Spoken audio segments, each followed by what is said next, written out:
Ilalagay ko na siya. Ayan. Ay, ito pala muna yung unahin ko. Lagay muna natin dito. Ito yung ilagay natin para hindi dumikit yung isda. Ayan, laki nito. Hindi ko na ng ayos. Ayan. Tapos, yung isda. Parang nahihirapan ako. Dito ko na lang siya.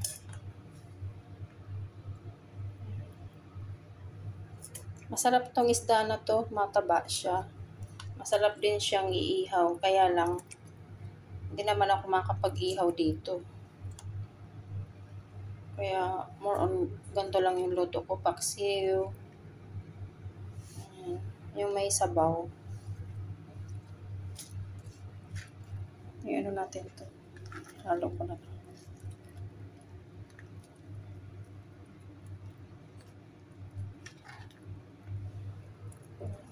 Layer ko lang siya.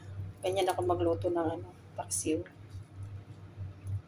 Layer lang. Para may lasa. Tapos, lagyan natin ng kangkong sa gitna.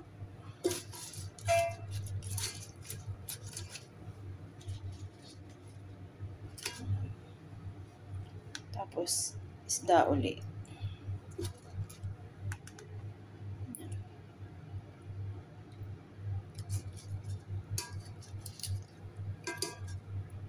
More than 1 kilo yung binili ko na tong isda. Kasi matagal-tagal ako hindi nakakain eh. Kaya dinagdagan ko na.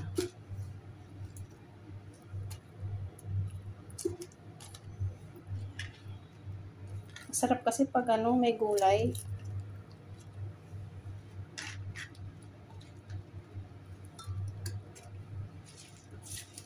Tapos ito ulit.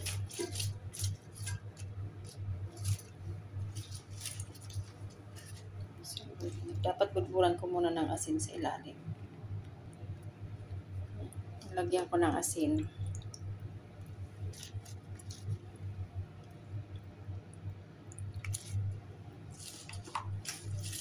Marami. Mamaya, pag na yan, inita na, bababa na yung kasi aapaw eh. Aapaw siya.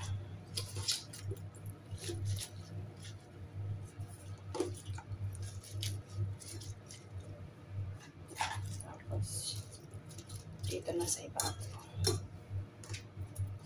Layer by layer.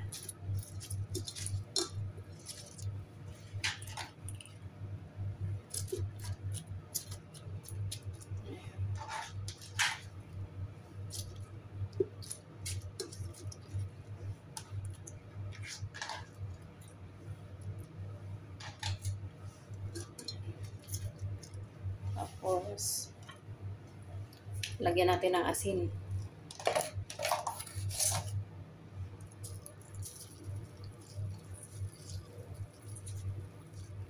Tansyahin na lang.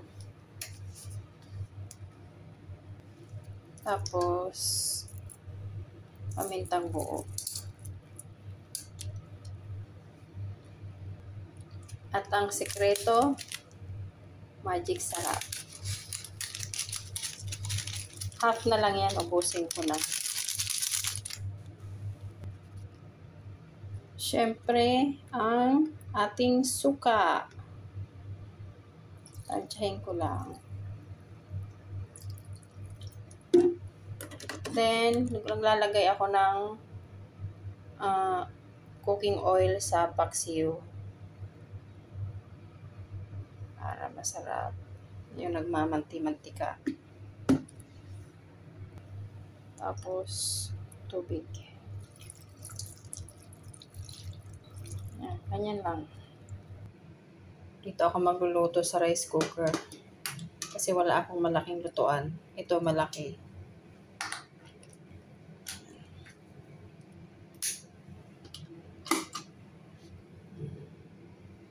rice cooker. Pero ang lulutuin is yung ulam. Mabilis lang pang maluto. Siguro 10 minutes lang maluluto na yan. Tapos bababa yung yung kangkong pagluto na. So after 10 minutes, babalikan ko siya. Check na natin. Nilagyan ko ng ng laurel.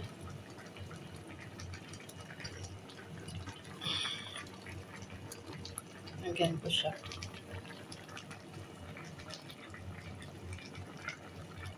Ilang minutes na lang yan, maluluto na. Pero tingnan ko.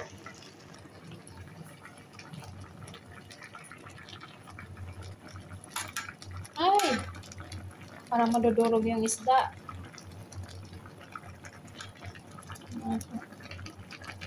Parang kulang yung ko, yung sabaw ko. Dapat may sabaw-sabaw lang to eh. Natin ko yung nasa ilalim yung isda o kasi ko.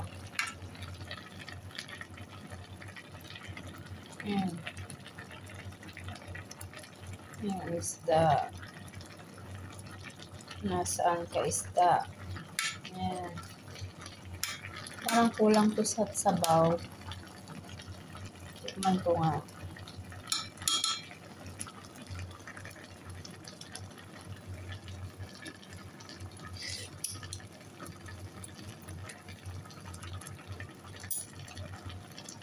Matabang. Ilang minutes na lang yan. Siguro mga 5 minutes. 5 minutes.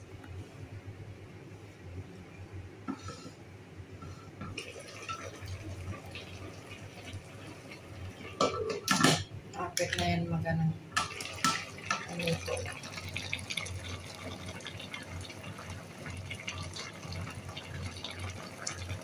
Ang bango-bango niya.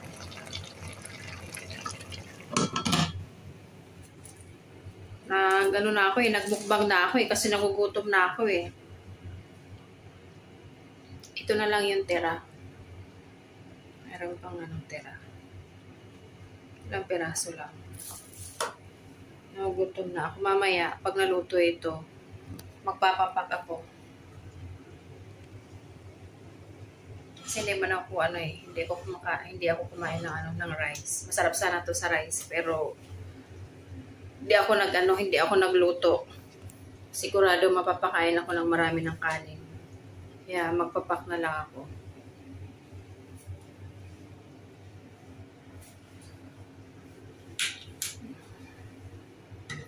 Five minutes lang, luto na yan.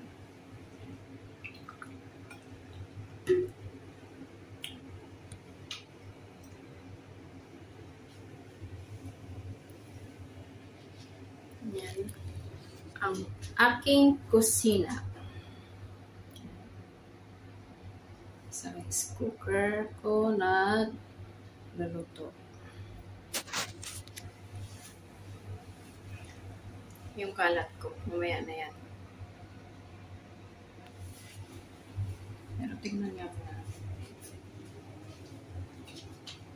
Tingnan muna natin yung dito.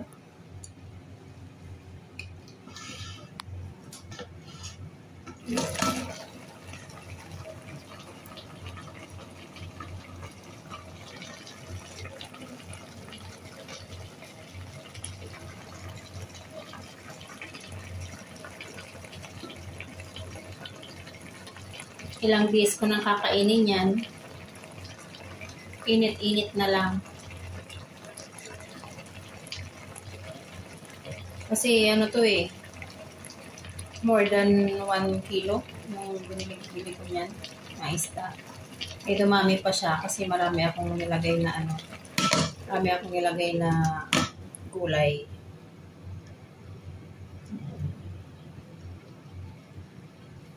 Ngayon lang uli ako nakabili ng isda eh.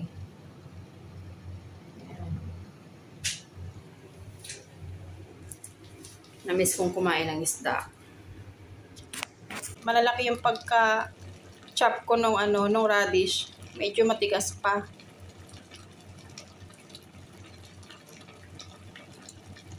Konting pa, minuto.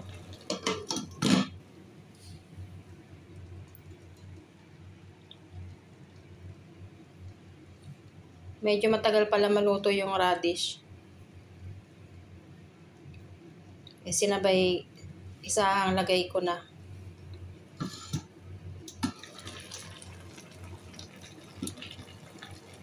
Nabubusog ako sa sa amoy. Ang bango.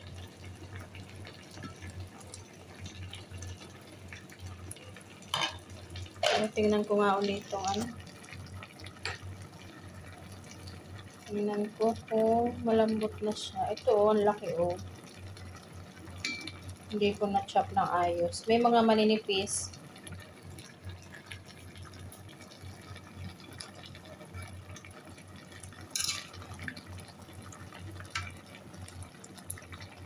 Tingnan ko kung malambot na ito. Malambot na. Ito kayang malaki. Malambot na. Luto pa pala ito. Luto na siya.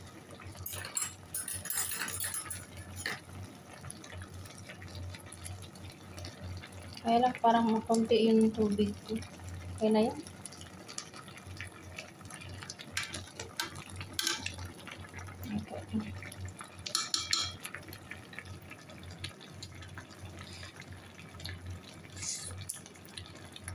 Okay na to. Luto ng aking paksiw. Ang paksiw.